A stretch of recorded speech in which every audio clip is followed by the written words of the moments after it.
Bonjour tout le monde, bienvenue sur notre live parentalité.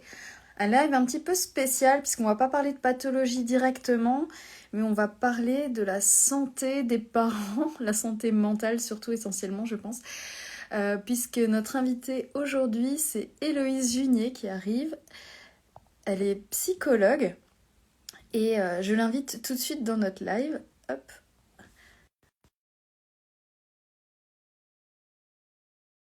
Les parents, vous qui nous avez envoyé plein de remarques et de plaintes, entre guillemets, suite à notre boîte à questions.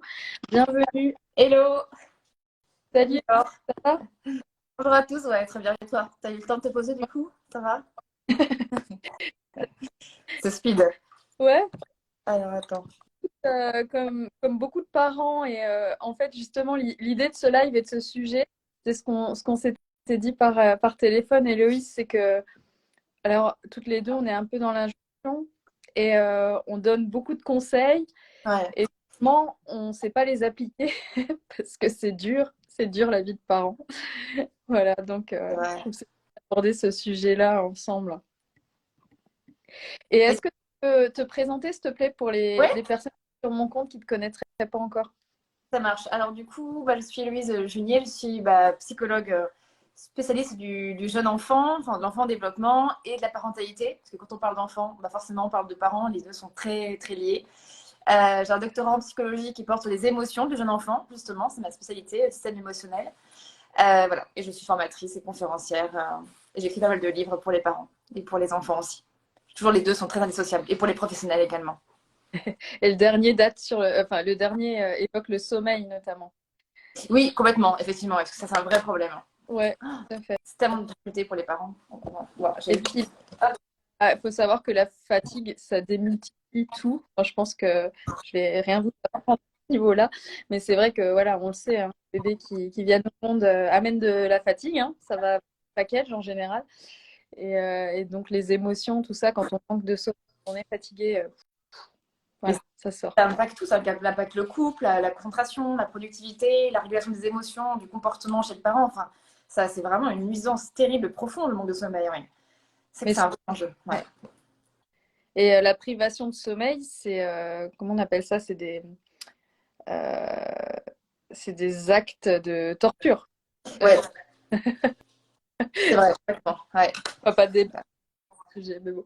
Voilà, et puis moi je suis généraliste, donc je m'appelle Laure Gessler, j'ai aussi un diplôme de journalisme santé, donc on me retrouve pas mal sur les réseaux, un petit peu à la télé, à la radio aussi, et je vulgarise la santé sur mes chaînes, voilà, qui s'appelle Le Cœur Net. Et ouais, j'ai un diplôme de santé de la mère et de l'enfant, donc c'est vrai que c'est aussi une partie de ma profession qui me plaît beaucoup. Moi je suis maman de 3 enfants. Et voilà, je suis beaucoup axée sur le psycho, sur le côté bienveillance. Et c'est vrai qu'au-delà de la santé médicale, oui, on peut parler des reflux, voilà, de la santé physique, etc. C'est vrai que finalement, le psycho, comment on se sent, ça fait vraiment partie de la prise en charge du médecin généraliste. On est là euh, au cœur de, voilà, qu'est-ce qui ne va pas? Est-ce qu'on doit vous adresser à quelqu'un, etc. On doit poser ces questions-là, en fait. Ouais, ouais, complètement. D'accord. Je sais pas, tu as un diplôme santé mentale, enfin santé mère-enfant. Mm. C'est hyper intéressant, cette dualité-là, tu vois. Ouais, et Super, c'était une super. formation pour les médecins. Il y a le côté plus somatique Ouais, et il y a une formation qui est à Nantes qui est vraiment orientée prévention. d'accord. Et j'ai choisi parce que j'ai été en PMI, protection maternelle infantile. Et c'est vrai que quand il y a ce côté voilà, psychosocial, on va y venir parce que de parler de ces sujets-là, des difficultés des parents, il faut savoir aussi qu'il y a des aides. On peut avoir des aides notamment en PMI, des aides sociales. Ouais, Voilà, ce genre de choses. Et c'est vrai que moi, j'avais envie d'apprendre ce côté-là, ce versant plus accompagnement, on va ouais, dire. je comprends. Et justement, pour démarrer, je me disais que ce serait mieux de faire un petit état des lieux par rapport, vous savez, au burn-out parental, au Ouais. surmenage dont tu parlais, utilisais plus ce terme. Et parmi vous, je pense qu'il y a des parents qui sont épuisés. Alors en fait, c'est ça, hein, c'est un trio, le burn-out parental. c'est un épuisement vraiment intense, qu'il soit moral ou physique. Il y a aussi une ambivalence des sentiments. Par ambivalence, j'entends qu'évidemment, la grande majorité des parents, on adore nos enfants, on les aime plus que tout. Mais il y a aussi des fois où quelque part une partie de nous, ben, les déteste un peu, on a juste envie de se barrer, on n'est pas bien, quoi, alors qu'on les aime. Donc ambivalence des sentiments. Et puis se rajoute la baisse de l'estime de soi. Ça, je l'ai eu beaucoup dans la boîte à questions. Ah oui. Parents qui se sentaient un petit peu voilà, démunis, entre guillemets nuls, par rapport à la colère, par rapport à voilà, des difficultés de gestion de planning. Ça, c'est revenu souvent aussi. Voilà. Et je voulais vous dire qu'il y a une échelle, je vais la partager tout à l'heure en story, de dépistage du burn-out parental. Je ne sais pas si tu la connais, Ah Héloïse. si, j'avais vu passer, ouais. Ah, tu peux partager en story? Ouais, je vous mettrai le lien. Et alors moi, je la fais au cabinet médical, elle est en ligne.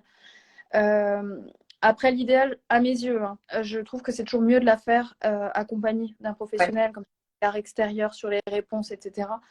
Après, on peut aussi la faire toute seule. Et j'ai testé ce matin en cochant tout au max, hein, vraiment au max des difficultés. Et ce qui est génial, c'est qu'à la fin, on a un petit résumé qui vous dit, voici une série de livres à lire.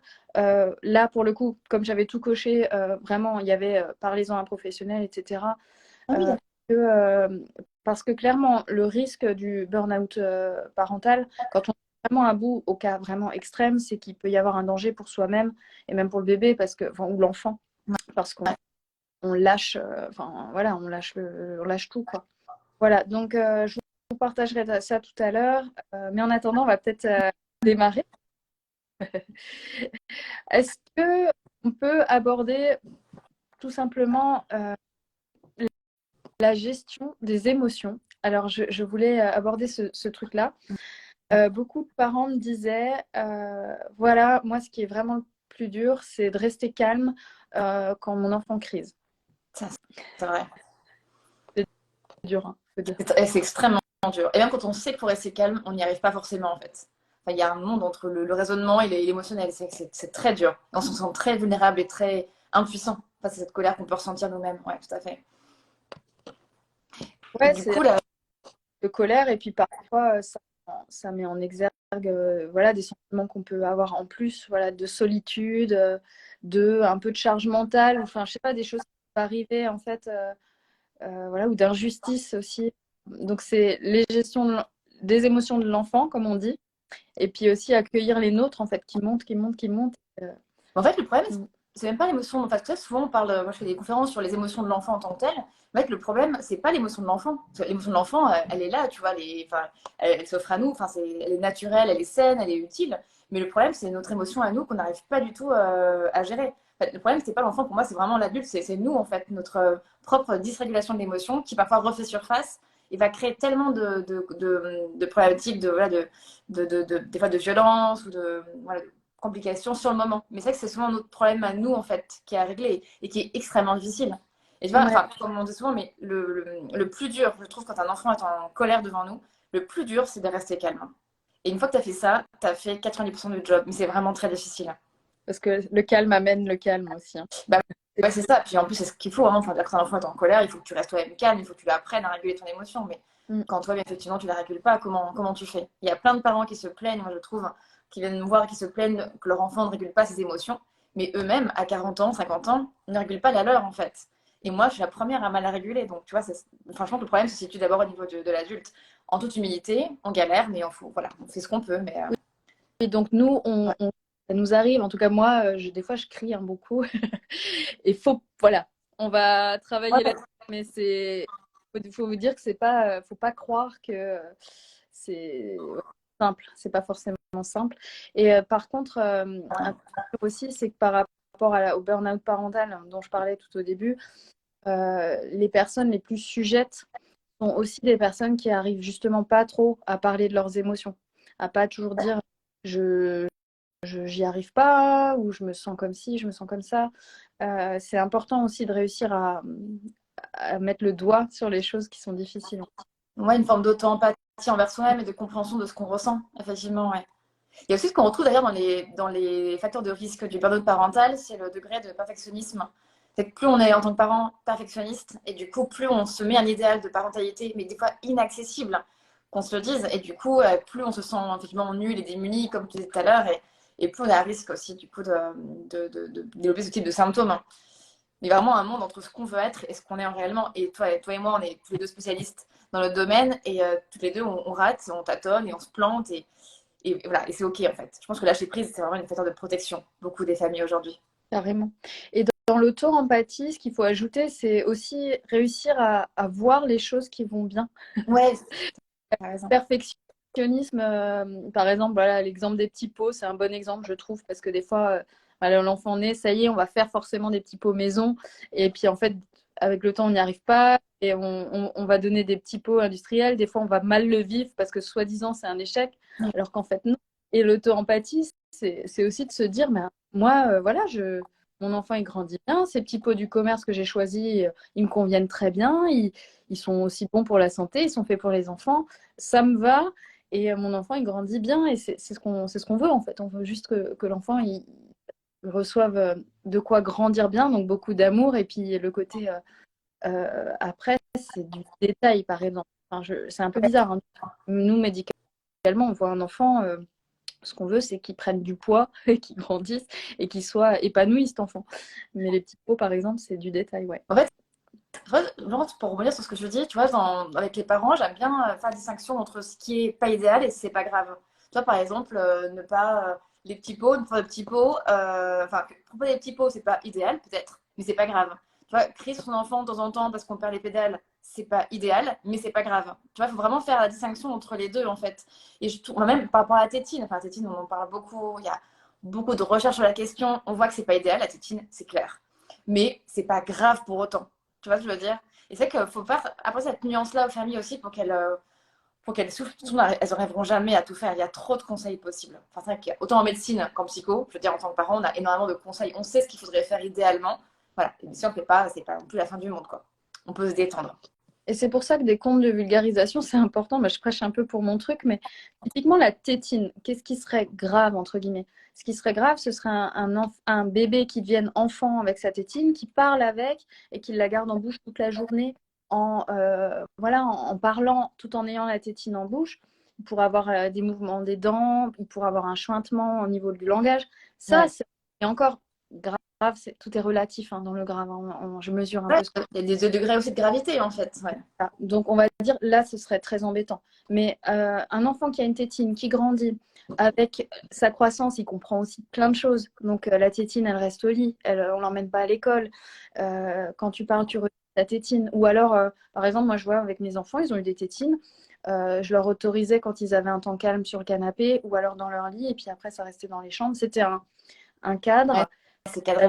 j'avais mis. Et puis après, on a réussi à la retirer. Pareil, c'est des petites choses, mais il faut pas se dire que c'est la cata si on donne une tétine. C'est pas du tout ça. Il faut Ouais. connaître ce qui peut être embêtant si on l'a. Et les bébés ont des besoins de succion. Donc c'est bien de donner une tétine aussi. C'est pas mal. Ouais, ouais. C'est une question de nuance, en fait, de modération. C'est toujours ça, en fait. Il faut toujours être modéré. Mais bon, mais c'est vrai qu'après, c'est vrai qu'en même temps, la connaissance qui est très bien sur l'enfant, elle évolue énormément. Enfin, sur la tétine, sur tout ça, le sommeil, tout évolue très vite. Donc, on a plein de connaissances aujourd'hui que clairement, nos parents et nos grands-parents n'avaient pas à l'époque. C'est un plus énorme, enfin, je veux dire, voilà. Mais c'est aussi, effectivement, là, il y a le contre-coup, le revers de la médaille, c'est ça, c'est cette pression qu'on peut se mettre, ouais. Ouais, ils avaient peut-être moins de pression, Bah, mais ils ont ouais. quand même des dégâts au niveau voilà. Bon, ils ont dû se planter pas mal de fois, encore peut-être plus que nous d'ailleurs. Je sais pas. Ça va, on s'en sort pas si mal. Ouais. Mais on sait bien que la parole se libère, on sait voilà, ce qu'il faut essayer, vers quoi il faut tendre en fait. Et pour revenir à l'éducation, à l'accueil des émotions, etc., vous savez, si des fois, voilà, ça vous arrive entre guillemets, de vous emporter, moi je Ouais. le vois d'extérieur, c'est que je pense que l'enfant, il comprend tout. Donc un enfant, on peut aussi, même tout petit, aller le voir en lui disant, tu sais, voilà, à ce moment-là, j'ai réagi comme ça. Vous savez, dans les techniques de communication, c'est toujours, moi j'en parle beaucoup, mais on annonce les faits, on dit nos émotions et puis nos besoins. Donc d'abord, ben voilà, je sais pas, je t'ai vu mettre de la peinture partout dans le salon ou alors traverser la route sans regarder. Je t'ai crié dessus, je me suis acharnée, entre guillemets. Ouais. Je regrette, j'aurais pas dû crier comme ça, mais mes besoins, c'est que j'ai besoin de, voilà, que ce soit propre quand tu peins partout, qu'il n'y en ait pas par terre parce que ça me prend du temps de ranger, tu ranges avec moi, ou alors que tu traverses pas la route tout seul, dangereux, expliquer. Et en fait, tout ça, c'est des explications que l'on a besoin de recevoir pour aussi comprendre, en fait. C'est vrai qu'en fait, dans les recherches, on voit que plus le parent il met des mots sur ses émotions de parent, genre j'ai peur, je suis fatiguée, je me sens nulle, je suis terrorisée, je suis hyper heureux, ça fait des enfants qui ont plus de chances de réguler leurs propres émotions et aussi d'ailleurs plus de chances de réussir scolairement. Parce que l'un des facteurs de réussite scolaire, c'est la régulation des émotions. En partie, il y en a plein d'autres. Les facteurs collectifs sont prédominants, mais n'empêche que la régulation des émotions, c'est hyper important pour un enfant à l'école. Donc du coup, nos émotions à nous, c'est un super outil aussi pour apprendre aux enfants à mieux réguler leurs propres émotions. Donc, faut pas avoir peur. La notion de l'adulte n'est pas tabou, n'est pas une gêne. C'est sain, c'est naturel. Et pareil, elle est utile comme pour celle de l'enfant. Ouais, très juste. Et alors, tu vois, le coup de la réussite scolaire, oui, c'est vrai, c'est un peu de cause à effet, en fait, de s'exprimer. Et ouais, de réguler son émotion, de comprendre celle de l'autre. Du coup, quand on comprend mieux celle de l'autre, on peut plus créer des liens sociaux aussi qui sont durables. Donc, c'est très favorable pour plein de paramètres. D'ailleurs, juste pour un point, mais c'est vrai que c'est important, mais souvent on dit le cerveau fait du mal, non, le stress fait du mal au cerveau de l'enfant. Il faut vraiment distinguer, comme pour le burn-out, le stress aigu, donc le stress où il y a une montée de stress, genre on rate le TGV, ça m'arrive tout le temps dans ma vie, on rate le TGV, voilà, je mon pic de stress qui arrive, mais après il y a une phase de récupération normalement. Un stress aigu est suivi d'une phase de récupération. Mais le stress qui est toxique pour l'enfant, comme pour l'adulte, c'est le stress qui est chronique, c'est le stress qui est prolongé, sans phase de récupération entre, où ça ne redescend pas assez en fait. Et c'est ce stress-là qui est chronique. Donc, si on crie sur son enfant de temps en temps, on dérape, on pète les plombs, alors pas un truc trop grave non plus, mais après avoir l'enfant, on s'excuse à la rigueur, c'est un stress aigu, on récupère après, ça va pour l'enfant. C'est pas un stress qui va être défavorable pour sa vie entière. C'est que les violences éducatives sont néfastes potentiellement quand elles sont répétées ou quand elles sont très intenses et souvent en fait. Ouais. C'est ça vraiment une différence à apporter aux parents aussi pour qu'ils se détendent. Ouais, c'est juste. Et à l'inverse, moi qui vois le côté un peu plus sombre, il y a aussi tout ce qui est violence dans le couple. Ouais. Quand on n'est pas bien dans son couple, voilà, faut quand même éviter, enfin, en tout cas, protéger les enfants. Parce que des affrontements très violents dans le couple, même sans vouloir viser l'enfant, être malveillant vis-à-vis de l'enfant, si c'est devant lui, c'est de la violence envers l'enfant. Donc ça, c'est important de Ah protéger. ouais. Même si c'est pas physique, même ça peut être que verbal. Ah oui, oui, même Ah chez ouais, c'est fou. le là pour le coup, mais ouais, ouais, tout à fait, même encore plus pour le physique. Ouais. Euh, et donc, la boîte de il y a eu aussi, t'en parlais à l'instant, le côté solitude. Beaucoup de personnes se sentent seules, en fait, ces moments de parentalité où on est.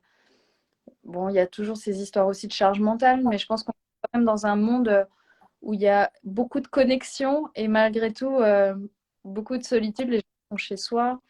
Il y a moins ce côté village qu'on pouvait voir ou qu'on a peut-être aussi sur d'autres continents. Je pense en Afrique où il y a des communautés de mères, voilà, de personnes qui se rencontrent, qui parlent.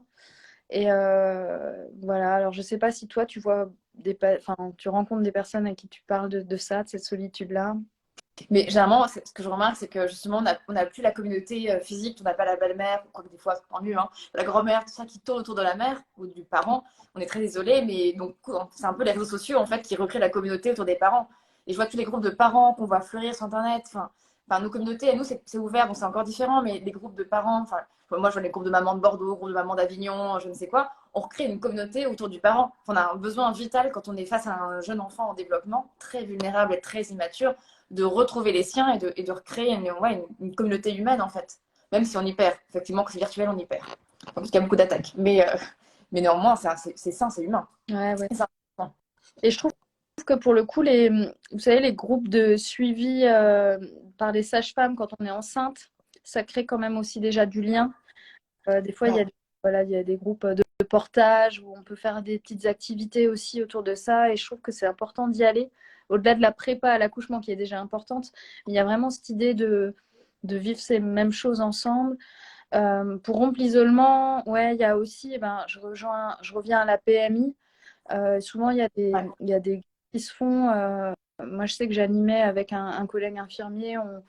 on avait un atelier où chacun discutait, on parlait beaucoup d'allaitement, mais après, ça peut être sur d'autres thèmes en fonction des endroits. Et ouais, je trouve que le Covid a amené à la fois de l'isolement, mais aussi cette bienveillance qu'ont des fois les voisins. Je pense que c'est pas idiot d'aller, si on peut, voilà, dire à son voisin, voilà, je suis seule. Je pense beaucoup aux parents solo, mais c'est vrai, hein, je pense qu'il faut, je sais pas, amenez-le à vous. Dites-vous, si vous, je sais pas, votre voisin vient toquer en disant c'est une période compliquée, j'ai un peu besoin de soutien, est-ce que tu peux me faire quelques courses ou je ne sais quoi? Eh ben, t'acceptes. En plus, ça fait du bien, on se sent valorisé quand on Ouais. a un service. Et je pense qu'il ne faut pas avoir peur de ça. Moi, je sais que j'ai une voisine, je ne sais pas si elle va me voir, mais non, mais je l'adore parce qu'on est rentré dans ce truc-là. On se rend des services, Anne, Anne, mes filles, elles ont aussi. Et c'est chouette, en fait, parce qu'on se sent vraiment moins seul, quoi. Mm. Il faut vraiment pas isoler, en fait, aller voir quelqu'un. Enfin, quand on se sent vraiment seul ou on souffre de la solitude ou d'une manière ou d'une autre, faut pas isoler, aller voir un être humain, en fait. Que ce soit un professionnel, alors c'est pas mal aussi, mais juste un congénère. Et... Enfin, l'isolement, faut rompre l'isolement au maximum pour se protéger en cas de ce surmenage et ce burn-out possible. Il faut pas avoir peur de dire qu'on n'en peut plus. Car moi-même, je l'ai dit plein de fois à des professionnels quand j'étais en postpartum que je n'en pouvais plus. Alors on disait, quand on regardait comme ça avec des gros yeux, on disait ah mais elle est psy, elle en peut plus. Bah ouais, enfin moi en psy, j'en peux plus. Je suis peut-être la première d'ailleurs à plus en pouvoir. Donc faut vraiment pas hésiter. C'est pas une incompétence que de plus en pouvoir, c'est juste on reconnaît ses limites humaines, on n'en peut plus, on raisonne sur soi-même et puis on demande de l'aide. Mais c'est vraiment fondamental, je pense. Ouais, puis au-delà de ça, c'est aussi du temps souvent pour soi. Alors moi, je reviens souvent à ça. Vous savez, on parle des cadeaux de naissance, les doudous, les machins, pyjama qu'on va utiliser 2 fois.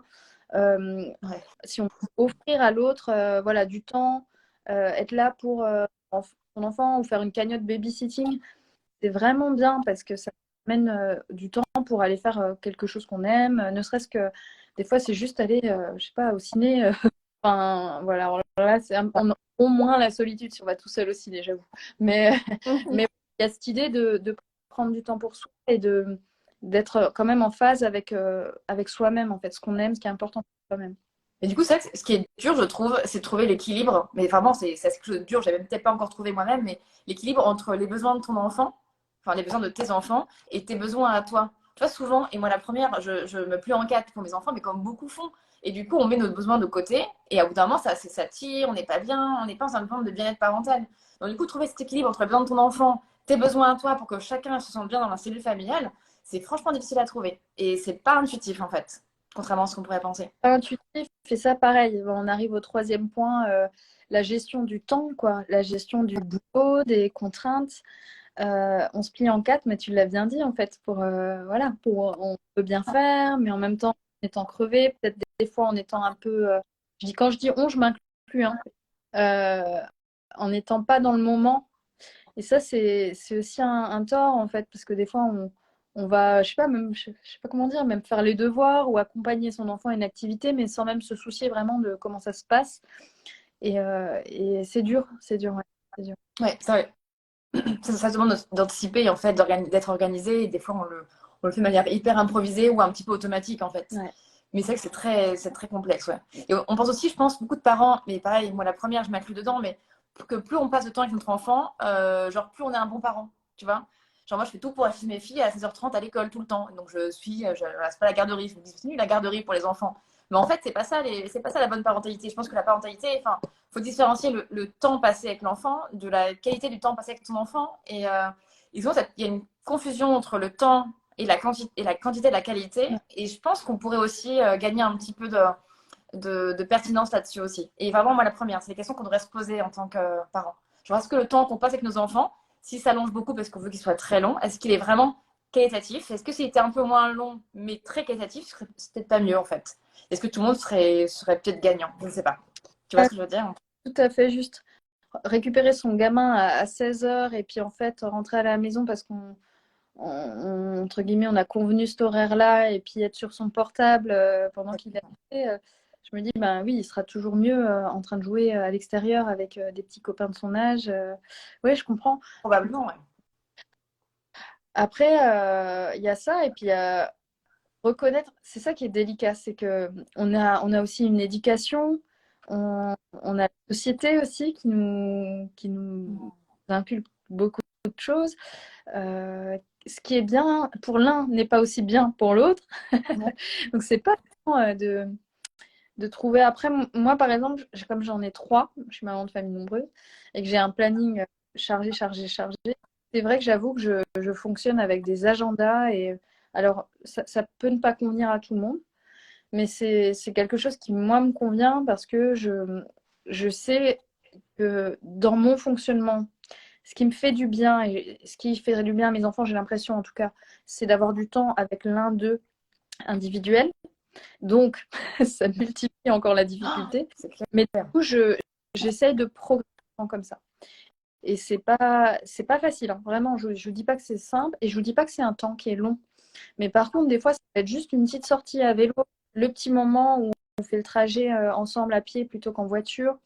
Ça va être des petites choses comme ça où vraiment le portable est au fond de la poche, on discute, on parle des petits copains, des petites copines et c'est des moments qui, moi, me font du bien aussi, en fait. Par contre, pour rien me cacher, je rentre tard du travail en général. Enfin voilà, j'ai pas forcément beaucoup de temps avec eux, mais j'essaye de tendre vers ça. Mais j'y arrive pas toujours. Et quand on n'y arrive pas, on se met en difficulté. Donc il faut, voilà, comme on disait tout à l'heure, hein, essayer de se dire que bon, voilà, est-ce qu'on peut en parler déjà avec son enfant? Est-ce que, tiens, c'est ça que je devrais faire. Ce soir, tiens. Cette semaine-là, bon voilà, j'étais un peu moins présente. Qu'est-ce que tu suggères toi? Qu'est-ce qui te ferait plaisir? Moi, j'aimerais bien, ou ci ou ça. Qu'est-ce qu'on pourrait. Voilà. C'est pas ça. Mais du coup, moi, je suis en train de réfléchir à une solution, tu vois, pour ma vie de maman. C'est comme voilà, on est beaucoup à être freelance. Moi, je suis beaucoup sollicitée, bah, comme toi, hein, par des parents, par des médias, un peu toute la journée. Du coup, j'ai mon portable qui est très chargé en sollicitation toute la journée. Et du coup, j'ai envie de me dire, je vais mettre en place un portable pro, un portable perso. Et en fait, quand je suis dans ma cellule familiale, genre le week-end, le soir, après 18h, mon portable pro, je le laisse à l'autre bout de la maison. Je n'entends pas parler pour pas être dérangée. Et mon portable perso, je peux le garder avec moi, mais je l'éteins en fait pour pas que les notifications arrivent sans arrêt. Ouais. En fait, quand on regarde un petit peu, mais il suffit qu'on se mette avec notre enfant, je pense, sur le canapé à lire un livre, on est dérangé, mais franchement, non, par les délites, les notifications portables. Hein. Et ça, c'est hyper, ça nous stresse, ça nous met en vigilance, et ça perturbe aussi un peu la dynamique familiale. Donc, mais franchement, il faut se faire violence, c'est pas naturel en fait. Ouais, c'est pas naturel. Et puis ce monde aussi des réseaux sociaux, l'hyperconnexion, là, Ah oui, l'hyperconnectivité, les montres aussi connectées, tout ça, ça nous tombe dessus. On est vraiment des parents ça nous connectés. Et ouais. d'ailleurs, moi, j'avais travaillé là-dessus parce qu'au niveau gouvernemental, il y a des kits maintenant. On appelle ça la parentalité numérique. Il faut que je fasse un post là-dessus d'ailleurs. Pour, voilà, nous apprendre, nous, à être vigilants dans notre comportement et puis aussi dans la façon dont on va aborder ça avec nos enfants. Parce que, ouais, c'est pas. En fait, c'est quelque chose qui vient à nous, en fait. On est dedans. On est dans l'ère d'Internet, de Oui. toutes les infos, le moindre, je sais pas, un mot qu'on va chercher, c'est les réseaux, c'est le téléphone. Donc, ouais, comment s'y prendre? Réussir à déconnecter, ouais, c'est pas simple. Mais c'est vraiment pas ça. Mais c'est obligé à le faire, en fait.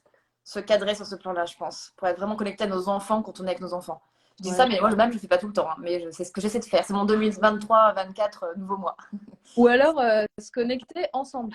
Ouais, Ça à la aussi. rigueur, ils sont plus grands, ouais, c'est sûr. Tes enfants. Ah oui, on a des enfants du même âge en plus, toutes les deux. Mais oui, c'est vrai qu'on peut sinon se connecter avec lui. Enfin, on crée quelque chose avec lui. Ouais, créer un échange autour d'un film qu'on va regarder ensemble, des choses comme ça. Mm. Ouais, complètement. Mais ouais, tu le dis bien, la solitude, en fait, c'est des facteurs de risque au burn-out parental, hein. Donc, quand on se sent seul, voilà, les parents sous l'eau, c'est plus dur, quoi. C'est réussir à s'entraider. Si vous avez de la famille, voilà, pas des personnes, on a forcément des personnes, la ressource autour de nous. On a des amis, qui peuvent comprendre, qui peuvent, sur une période, nous aider. Ouais.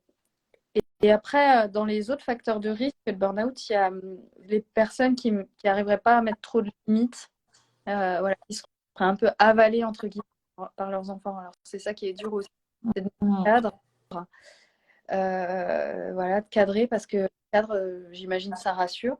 Ah ouais, c'est horizon. C'est vrai, mettre un cadre, mais après, enfin, ce qui est difficile, je trouve, hein, dans tout, enfin, c'est vrai qu'on en débat beaucoup en ce moment, mais dans la difficulté de mettre un cadre, même éducatif, hein, pour les enfants, qui est aussi, du coup, un cadre pour soi.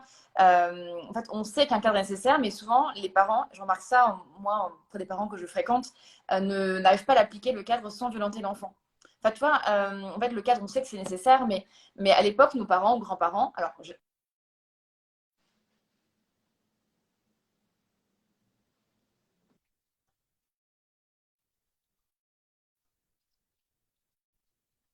faut appliquer le cadre sans violence, ça peut être hyper compliqué à vivre. Donc, soit le parent, il est des fois un peu permissif parce qu'il ne sait pas comment le placer, ce cadre, soit des fois, il tombe un peu dans ce côté violent et en fait, il oscille entre les deux. Et ça peut être vraiment une source de frustration terrible sur le plan personnel en tant que famille. Parce qu'on sent qu'on a du mal en fait à jalonner, à jongler avec ce cadre-là. Et c'est vrai qu'on parle de cadre et de limites avec de la souplesse. Vous savez, entre, imagine ça un petit peu comme voilà, des petites barrières avec c'est quoi les limites et puis de la souplesse à l'intérieur du cadre. Et finalement, c'est marrant parce que dans la conversation, je suis en train de me rendre compte que ça, tout ce qu'on dit là, en fait, vis-à-vis des enfants, il faut se le dire à nous-mêmes. Parce que même nous, quelque part, on a un cadre. C'est quoi les bornes? C'est quoi Ouais. ce qu'on tolère et ce qu'on ne tolère pas pour nous, pour nous-mêmes, perso, et puis peut-être aussi pour le couple, par exemple. Qu'est-ce qui est tolérable? Je sais pas, on parlait de, voilà, du travail, par exemple, ou des écrans. Qu'est-ce qu'on tolère? C'est quoi la souplesse dans le cadre? Et euh, quand est-ce qu'il faut mettre le haut là, des red flags? Là, on arrive sur les limites. Qu'est-ce qu'on fait? Ouais, en tant que parent aussi, tu as raison, en fait, effectivement. Ouais. Ouais, ce cadre-là est aussi appliqué en tant qu'adulte. Il est valable pour les deux. Mais c'est vrai qu'en fait, même on voit dans les recherches sur l'éducation que les cadres les plus pertinents, c'est pas les cadres super stricts ou c'est pas les cadres trop souples, mais c'est les cadres qui sont flexibles, ce qu'on appelle selon les circonstances. Et c'est pareil pour nous en fait. C'est ça qu'on applique tel et tel cadre, mais en cas de circonstances particulières, atypiques, on peut bouger un peu le cadre. C'est pas des parents laxistes, c'est des parents du coup qui sont plus flexibles. Et pareil pour nous, dans notre sens aussi, ouais. Ça, Complètement. aussi beaucoup chez les parents qui ont des difficultés au niveau des repas avec les enfants. Ouais. Nous, médicalement parlant, on va surtout dire ne pas forcer. Il faut que le repas ce soit un moment agréable. Alors, il faut. Hein. Je sais que c'est pas toujours facile, C'est mais c'est vraiment les parents qui arrivent à se dire. Bon, il a pris une micro-cuillère de chou-fleur. Demain, peut-être je tolère ça, ça va, peut-être que ça va arriver, et puis c'est pas très grave s'il n'y en a pas eu ce coup-ci. On relâche, et souvent les choses elles finissent par se faire vraiment hein, très très souvent. Mais ouais, ouais. réussir à se dire on lâche un peu, voilà, sur encore une fois une espèce de rigueur et de perfectionnisme qu'on a envie de se mettre, quoi, parce que la société demande ça. Il faudrait qu'on soit Wonder Woman ou Wonder Man, hein, ça doit exister. Euh, avec nos, voilà, à la fois musclés en pleine forme, sapés comme jamais, et puis en même temps faire, quoi. Donc, non, non, non, il y a forcément des choses sur lesquelles on doit lâcher, on va. Et ça, par contre, c'est différent d'une personne. Mais après, tous ces connaissances-là, justement, enfin, toutes ces injonctions qu'on a, à la base, elles sont hyper légitimes. Tu vois, par exemple, pour tout ce qui est genre, consommation de fruits et légumes, enfin, c'est plus la médecine, mais enfin, toutes ces injonctions qu'on peut nous mettre sur le dos, elles sont vachement légitimes. Mais moi, je vois ça un peu comme une espèce de route. Et en fait, la route, on peut s'en approcher, on peut s'en écarter, on peut s'en rapprocher par la suite. Et si on s'en écarte un petit peu, c'est pas grave, c'est juste une espèce de guide. On peut s'en approcher, mais quand on est un peu à distance, on est encore un petit peu dans cette phase, dans cette marge de tolérance. Donc, c'est pas des clous qui sont si rigides, hein, mais c'est des clous qui sont un petit peu souples, qui sont faits aussi pour être un petit peu assouplis. Je sais pas si tu vois ce que je veux dire. C'est ça que c'est vraiment important de. Parce que sinon, il y a beaucoup de parents qui peuvent s'inquiéter de ne pas avoir été dans telle ou telle norme, mais les normes sont aussi faites pour être très larges et assouplies. Je pense qu'il faut vraiment se mettre ça en tête pour ne pas se mettre trop de pression sur ces points-là. Et tout ce qui est charge mentale, quelque chose qui revenait, ouais, la charge mentale des parents. Est-ce que toi, tu as des petits tips pour diminuer cette charge mentale-là? Bah, après, la charge mentale, elle se joue aussi beaucoup au niveau des coparents, du coup. Enfin, déjà au niveau du couple. Enfin, moi, je pense que la base, si elle est. Alors, ça, c'est hyper utopique, ça, hyper idéaliste, ce que je veux dire, mais s'il y a déjà une répartition un petit peu des tâches liées à, je sais pas, à la parentalité, liées au ménage, liées à l'administratif, qui sont plutôt bien répartis entre les deux coparents, déjà, on peut voir dans les recherches que la charge mentale de l'un ou de l'autre est beaucoup moins importante. Donc, ça joue déjà au niveau de la cellule familiale. Mais, donc, ça passe par la communication, par un travail sur la diade. Mais des fois, c'est quand même très difficile parce qu'on se heurte à un manque de flexibilité ou à un manque de disponibilité du conjoint. Et donc là, c'est pas tout de la conjointe, donc c'est vrai que ça peut être plus compliqué. Mais la base, je pense pour moi, la base, c'est les coparents. C'est la diade de coparents. Comment elle fonctionne Ouais. et comment elle peut fonctionner mieux. Et la communication, encore une fois. Parce que des fois, on finit par faire parce qu'on a envie que ça soit fait tout de suite, etc. Moi, ça, je retrouve chez certains couples en consultation. Voilà, il y a peut-être pas assez la communication. Du coup, on finit par faire soi-même, alors que l'autre aurait peut-être même fait. Des fois, je dis pas, c'est un peu culpabilisant ce que je veux dire. Je veux pas être maladroite, mais des fois, on ne laisse pas l'autre aussi des fois faire les choses, alors qu'en fait, l'autre, il n'est pas forcément malveillant. C'est juste que, voilà, il a d'autres priorités, il gère d'autres trucs, et puis il réalise pas qu'il y a peut-être cette chose-là qui serait importante à gérer pour l'autre. Donc, ouais, communiquer. Même répartir un peu, ce qu'on voit dans les couples, par exemple, homosexuels, c'est que la charge mentale est mieux répartie. Pourquoi? Parce qu'en fait, les gens les deux coparents font moins selon les stéréotypes de genre. Genre, la femme, elle fait le ménage, les enfants, les rendez-vous chez les médecins, et le mec, il fait le bricolage et je sais pas, je ne sais quoi. Et en fait, ça se fait plus selon leurs compétences internes, réelles. Donc, du coup, il y a une répartition qui est plus équilibrée. Il y a une meilleure discussion. Alors, quand on part avec une société où il y a où chaque parent est très genré, avec toutes les tâches qui leur incombent, du coup, on a plus de mal à avoir cette répartition plus naturelle. Donc, il faudrait vraiment essayer de redistribuer les cartes en mettant tout cartes sur table avec le coparent et dire voilà, écoute, moi, je suis nul administratif, donc c'est mon homme qui gère tout l'administratif parce que j'ai une phobie administrative. Mais voilà, ça peut être ça. Donc, chaque parent, en fait, conjugue avec son partenaire comme il le peut, mais selon la disponibilité propre et les compétences propres plutôt que selon les stéréotypes de genre, idéalement. Ouais. Tout comme l'éducation qu'on a envie de donner à nos enfants, Oui. qui serait bon. C'est un autre sujet. Mais c'est vrai que finalement, on a envie de cette éducation-là, donc il faut quelque part l'appliquer aussi dans notre foyer, quoi. Quelque part, montrer l'exemple, montrer cet exemple-là. Ouais, Mais pas toujours simple, comme tu dis. C'est pas toujours simple. bah, pareil, c'est l'idéal. Mais des fois, on n'y arrive pas et c'est pas grave si on n'y arrive pas. Mais on tend vers. Moi, j'ai eu des parents qui fonctionnaient en vraiment listant qui fait quoi. Qui fait quoi et quand. Et même en se disant, vous savez, par exemple, moi j'appelle ça les runs, mais ces fameux allers-retours aux activités scolaires difficiles, etc. Si on n'a pas d'aide, des fois c'est pénible, quoi. Ça prend du temps, etc. C'est pas toujours simple. Et j'ai eu des parents qui disaient, bon, ben, toi c'est ta semaine, ou toi tu fais l'aller, je fais le retour. Enfin, vraiment de façon hyper actée. Ouais. Pour un équilibre en fait. Et moi, c'est pas quelque chose qui me choque parce que quelque part, il y a une histoire un peu contrat. Bon, voilà, je trouve ça pas.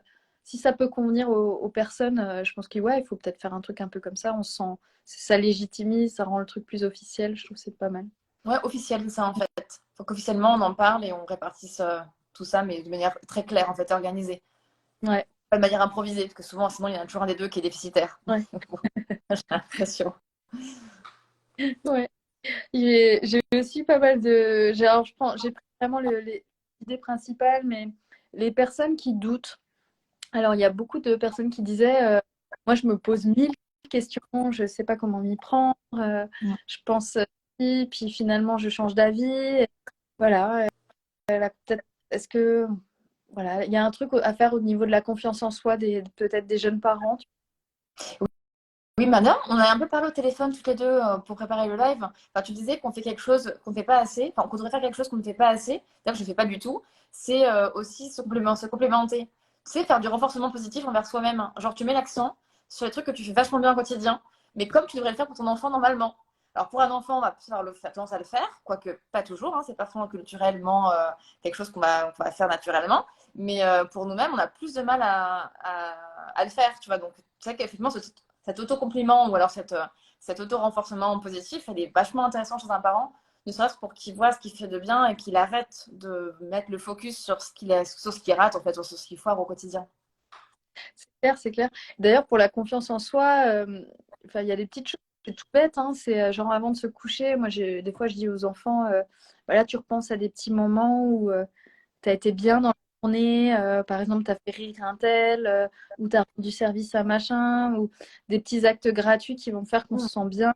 Alors, juste y penser sans forcément chercher à les faire, mais faire ce petit point-là, Moi, il y a même des patients, je leur dis, prenez un cahier et vous voulez noter si ça. Alors, c'est pour les personnes qui aiment bien écrire, mais j'aime bien cette idée aussi encore une fois, d'acter. Tu sais, on Ouais. dit réaliser.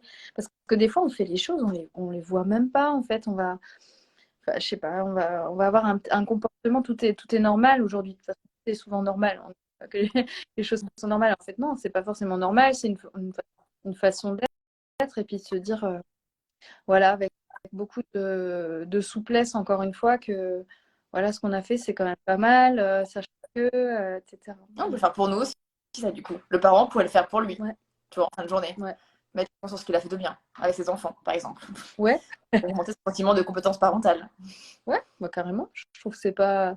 Voilà, puis après, on n'est pas obligé de le faire tout le temps, mais juste d'ouvrir les yeux et puis de se dire, ben voilà, ce matin, voilà, on a pris un petit déj au calme, enfin, je sais pas, on a discuté un peu, enfin, ça peut être des trucs ultra, ultra dingues, hein. Ça peut être juste des choses Ouais. du quotidien, en fait.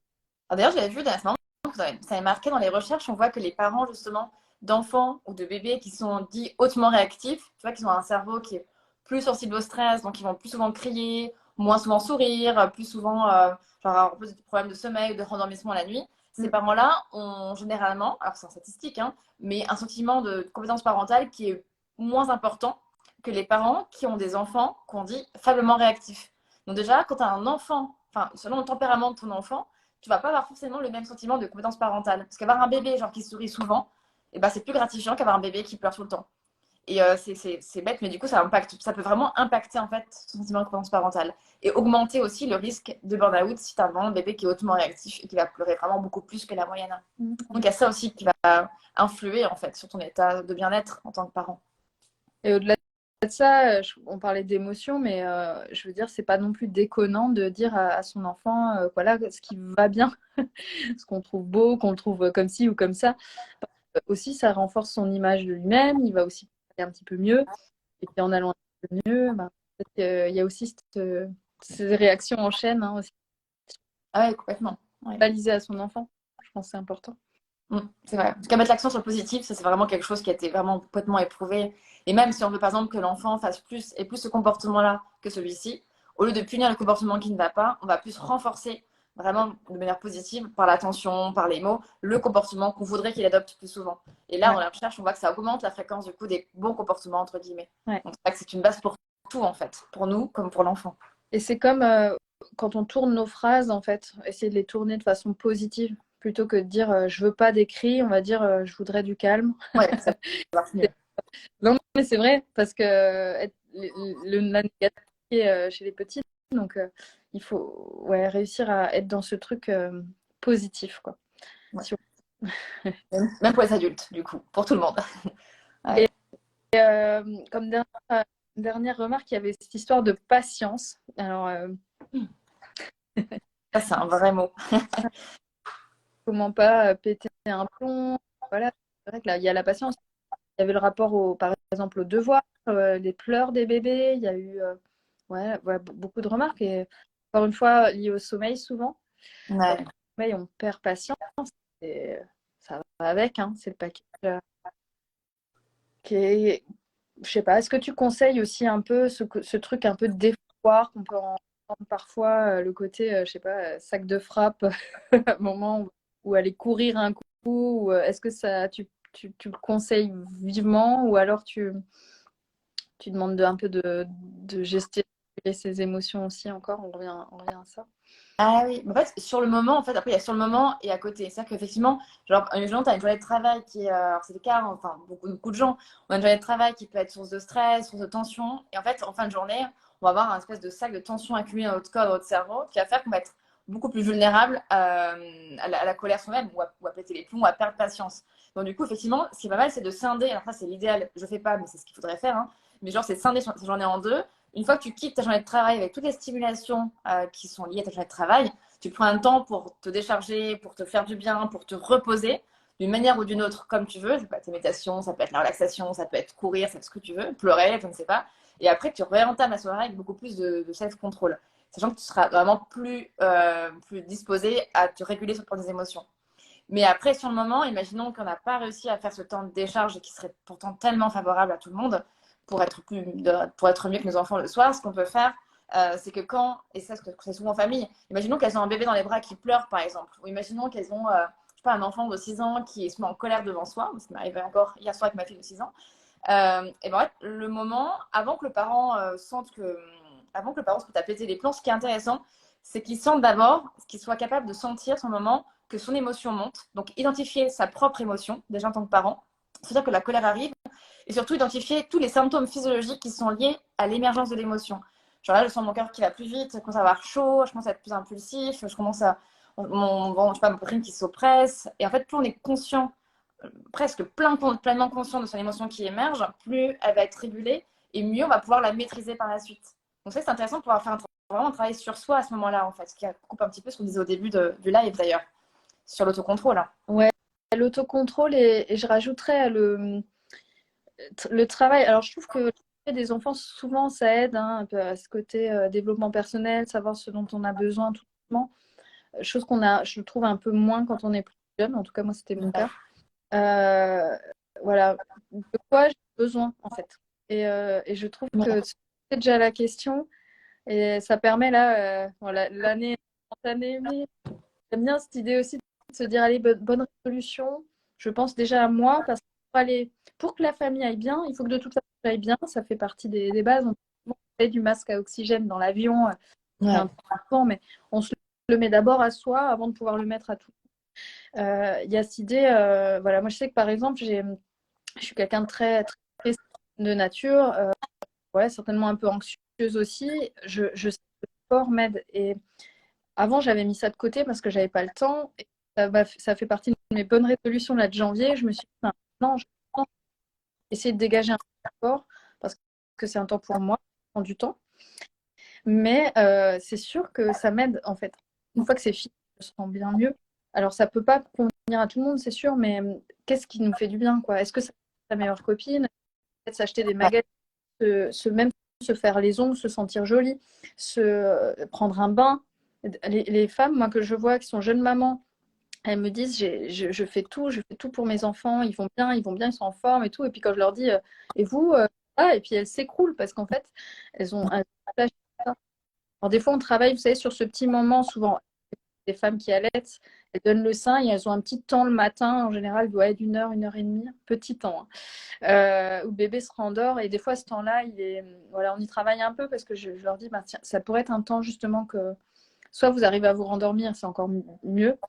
Et souvent, si c'est pas le cas, bah, est-ce que ça peut pas être un temps pour vous où voilà, vous en profitez pour faire justement ce truc dont vous avez besoin. Et ça, moi, j'ai pas la. Mais prendre le temps sans se sentir coupable de ne pas s'occuper de son enfant à ce moment-là, en fait. Et ça, c'est dur. Franchement, ça, c'est difficile. Moi, ça rappelle une maman médecin que j'avais connue, hein, qui était venue consulter en crèche. Et en fait, cette maman médecin, elle était c'était une crèche hospitalière. En fait, la maman médecin, et du coup, était genre au troisième étage de l'hôpital. Et après, fini de journée de travail, elle allait chercher son enfant, genre, je sais pas, à 18h, fin de journée, son enfant devait avoir 6 mois. Et en fait, elle disait, bah là, moi, dès que j'ai fini mon service, genre, j'enlève ma blouse, je cours, limite, je cours les marches jusqu'au rez-de-chaussée, et à 6h01, je récupère mon enfant. Et en fait, cette maman-là m'expliquait qu'elle était complètement à bout. Elle arrêtait jamais, en fait. En plus, tu vois, enfin, tu sais bien mieux que moi, du coup, comment ça se passe au quotidien des médecins à l'hôpital. C'est chaud, donc il n'y a pas de phase juste de pause. Il disait, mais prenez une pause, prenez genre 15 minutes pleines, vous avez fait votre service, vous enlevez votre blouse, vous allez marcher, prenez je sais pas, un pain au chocolat, je sais pas, faites-vous du bien pendant 15 minutes, mais prenez au moins 15 minutes de pause avant de recommencer votre nouvelle vie. Elle disait, mais non, ça va faire trop long pour mon enfant après. Je dis, mais on n'est plus à 15 minutes près. Je veux dire, c'est important que vous alliez le chercher avec beaucoup de bien-être. En tout cas, vous avez répondu à vos besoins en amont. Oui, on est beaucoup comme ça, à courir, mais sans vraiment prendre le temps de se prendre un temps pour soi, en fait. Sans culpabiliser. Ouais, sans culpabiliser. Il y en a beaucoup aussi qui disent qu'ils profitent du trajet retour du boulot. Ouais. Des fois, en fait, d'habiter ou d'être trop proche de son boulot, ça n'aide pas forcément. Et des fois, d'avoir un temps de trajet, ça peut être ce temps-là, en fait. Donc voilà, quelque part, de toute façon, c'est un temps incompressible. Là, dans le lien que je vais vous mettre par rapport au burn-out parental, il y a des liens de bouquins, de podcasts et tout. Et vraiment, je pense que c'est ce temps-là, ça peut être aussi ça. Ça peut être, je décroche en lisant ou en écoutant des choses qui parle d'un sujet. Après, bon, là, c'est le sujet de la parentalité, mais même, ça peut être n'importe quoi, un truc qui vous... Et d'aller justement vers une passion, vers... ça, moi, ce serait mon rêve d'éducation, que mes enfants aient une passion. C'est un truc que je me dis, ben, ce serait cool.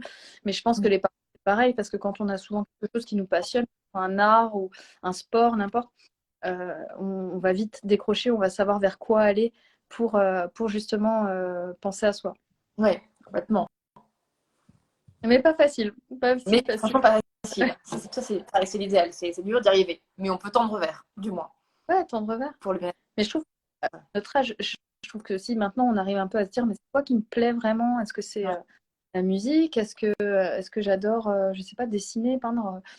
Et en fait, peut-être réussir à se dire, moi, c'est ça en fait. Ouais. Qu'est-ce qui me plaît? Qu'est-ce qui me ressource aussi? Tu vois, on a tous des manières de se ressourcer différentes, finalement.